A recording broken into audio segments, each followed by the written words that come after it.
Hey, what's up, fellas? Doing this video for Ivan. He brought up a good point regarding crucibles, and I just wanted to touch on the subject of crucibles today because there's not a lot of information out there. The crucible I was actually using is one of these fire clay crucibles. Now, mine isn't quite as speckled as these ones are. These are, I believe, the APG or the AP green fire clay, and that is the crucible that we used in the rocket burner experiment the other day. If you don't get a good close-up of it, it's hard to see the speckles. And it does kind of look like a zirconia. This is one of the best zirconia crucibles you can get. This is the ivory type. It's very high density. This is a high form zirconia, high purity crucible. I believe I paid like $50 or $60 for this thing. I'll have to look. I can't remember, but I know it was very pricey. And what we have right here is alumina high form, and this is a $40 crucible. And I couldn't find any information on these crucibles when I went to buy them and got into casting and smelting e-waste and stuff like that. So essentially, the thing with these types of crucibles is they're made for electric furnaces only, and they're very susceptible to heat shock. You can see this was just one firing and I destroyed a $40 crucible. But I didn't know that. Even the website that sells them doesn't tell you that you never want to go over 5 Celsius per minute when you're heating one of these up. And you gotta heat them up to 200 or 105 Celsius for 2 hours before you even use them. They're very susceptible to heat shock. Let me rephrase that. This cannot be heated or cooled faster than 5 Celsius per minute, or else you'll crack it. But it has a working temperature of 2,100 degrees Celsius, which is like 3,800 Fahrenheit or something crazy like that. These fire clay crucibles are said to have a working temperature of 2,900 degrees. And I have run them on many firings at 2,650, and they are great. This is what they look like after many firings at that temperature. And this is what they look like after the rocket burner's gotten a hold of them. That's what we're going to be taking a look at this in the next video. But I just wanted to get on the subject of crucibles. So one of the best workhorse crucibles you can get for iron and stuff like that is the Salamander Super. This is a clay graphite crucible. I thought they were silicon carbide because they work so much better than the first clay graphite ones that I'd used. You can get about 14 firings out of one of these. This is like 14 fires. You can probably still use this again. And that was at temperatures above 2,500 degrees. So these are good, but I gotta tell you, these fire clays are probably gonna be the best. They definitely outdo these. They are a lot cleaner as well. You don't get a bunch of this junk in the mix. This graphite looking powder will end up in your crucible. And this crucible right here produced this like 400 some gram ingot of drill bit and wrought iron pipe. A little bit of cast iron and stainless steel in there too.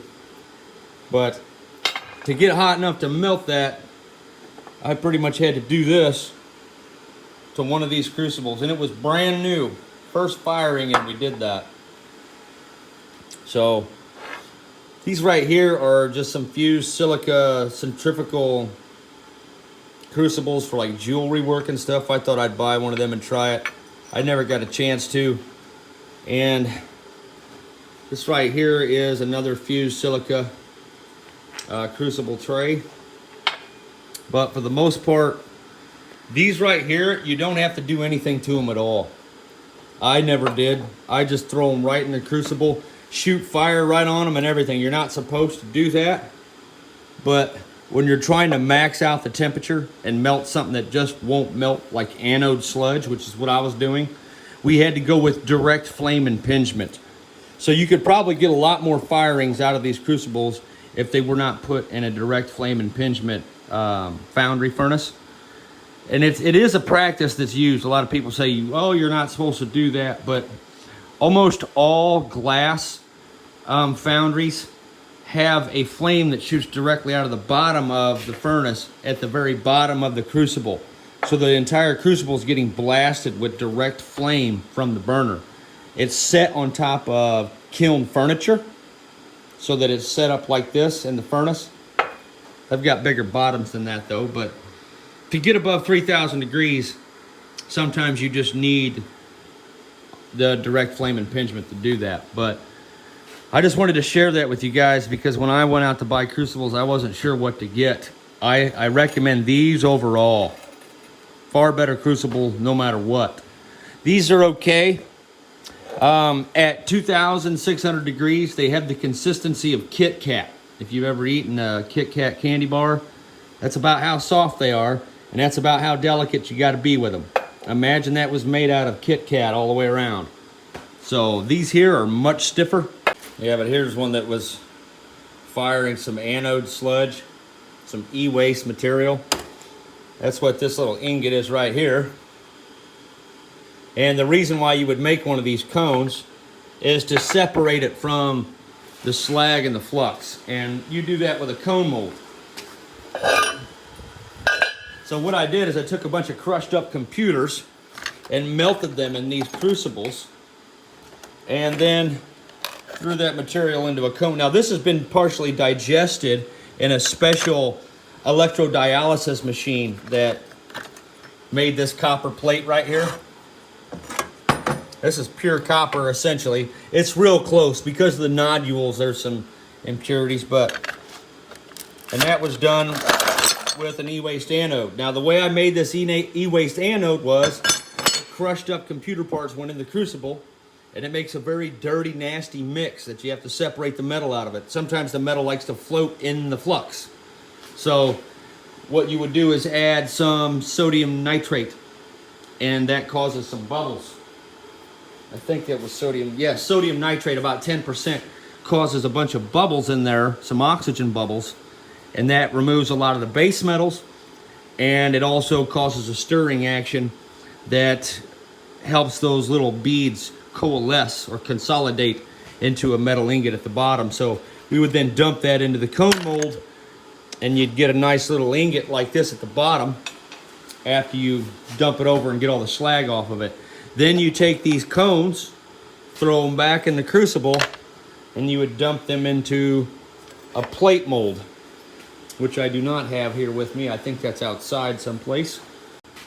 So this is the basket that I use for the electrodialysis.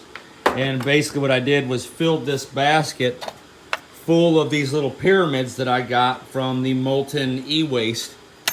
And this basket was positively charged, rendering it the anode, and the metal copper ions would transfer from this basket to this plate.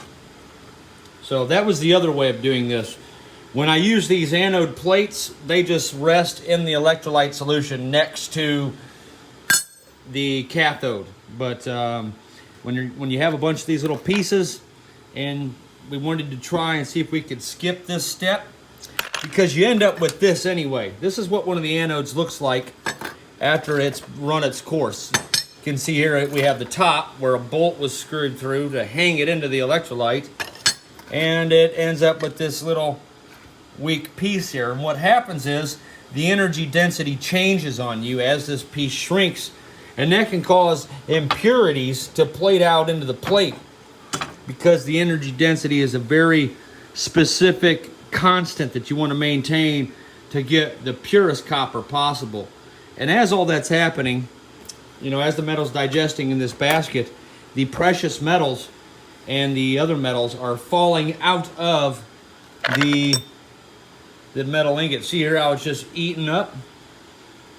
That's from the metal ions of copper leaving the bar and just leaving the Swiss cheese behind. So the reason why I did the electrodialysis was because it avoids the need to cast these anodes And then you still end up with this piece you got to resmelt anyway. So why not just throw a bunch of these in there and maintain the height? Every day come in there and throw a couple of these ingots in there. Eventually they get really small towards the end. Then you would take the anode sludge and you melt it, and you get a tiny little cube of metal that is then cupelled. And then you would take this and mix it with lead in some cases and put it in a cupel. The cupel is a little like some type of bone ash material, and it draws lead oxide into it. Lead oxide is liquid at the temperatures you cupel stuff, and it's called litharge. And the litharge is drawn into the cupel, and an ingot this big, you would first throw it in there, and you would end up with this little precious metal bead at the end. Now, I don't know what metals are in here, but a bunch of it was like a piece this big when we started, so you can see how much it refines this stuff. So this is probably gold and rubidium or some kind of other precious metal. I doubt there was any platinum in there, but you never know. I don't have an RXF gun. Now, once they get this size, you can't cupel them any further because the melting point of the alloy that's left over is predominantly precious metal. So the more junk that you get out of it, the higher the melting point it becomes. So that's kind of just the gist of it. Some of the input I have on fluxes. Now, I typically use borax for the main ingredient up to 80%. And then you've got things like silica sand. And you can see that the reason why you would add this is to help you draw impurities out of the metal. And the sodium nitrate's a good mixing agent. I've found it. It causes a lot of bubbling, and if you're not careful, if you go over 10%, you'll bubble the crucible over. So you got to be careful. But it does stir the pot, and some slags like to hold little tiny beads of precious metal like this in the slag itself. That's what's in here, is a bunch of I don't have any captured to show you at the moment, but just thought I would show you. My writing's a little terrible, but sodium carbonate produces oxides. And then you've got boric acid, which, by the way, makes a great flux if mixed with alcohol. They say you can make a paste out of it, and then you light it on fire to burn the alcohol off, and it leaves behind this really good flux. Kind of a review on my crucible experience. Out of all these crucibles I have bought, I got lucky and started to find the better ones towards the end. This one here didn't last but maybe 1 or 2 firings, and it was pretty much getting cooked up pretty bad. I would have to, I think it broke or something. Same thing with this one. This one here, I was only able to use it one time and it broke. Big old chunk came out of the corner. But it did hold up to the heat fantastic. Just again, it's not meant for, it's better off used in an oven. But the Salamander Super, which are these two here, the ones I was telling you about, they are very good crucibles. I would definitely be buying these again. But I think I'm going to be getting the fire clay for the most part, just because how strong they are, how well they stand up. I'm not so sure how one of these would act with the rocket burner blasting on it. Maybe I should try that. It might not melt it. I don't know what the melting point of these are. I will never buy any of these other ones again though. This one I'll never buy again, or these two, most likely.